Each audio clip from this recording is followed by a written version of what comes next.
আসসালামু আলাইকুম দর্শক, যারা দেখছো আমার এই ভিডিওটি শর্ট স্ক্রিন।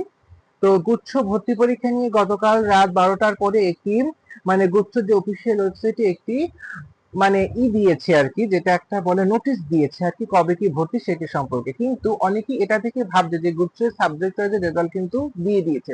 আসলে বিষয়টা কিন্তু তেমন নয়।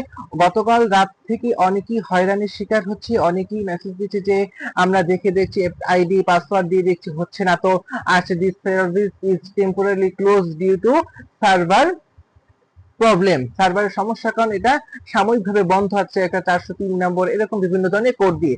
তো আমি বলবো যে বিভ্রান্ত হওয়ার কোনো কারণ নেই। গুচ্ছে সাবজেক্ট চয়েসের যে রেজাল্টটি এখন পর্যন্ত প্রকাশিত হয়নি, প্রকাশিত না হওয়ার কারণে এমনটি দেখাচ্ছে। তো আমি বলবো যে ধৈর্য ধরতে, এরকম গুজব অনেকেই কিন্তু ছড়াচ্ছে বিভিন্ন ধরনের ফেসবুক পেজ থেকে। তো আপনারা কোনো গুজবে কান দেবেন না, এবং আমার এই ভিডিওটি ভালো লাগলে অবশ্যই সাবস্ক্রাইব লাইক করে রাখবেন এবং পরবর্তী কোন আপডেট এলে সঙ্গে সঙ্গে আমি জানানোর চেষ্টা করব। সবাইকে ধন্যবাদ।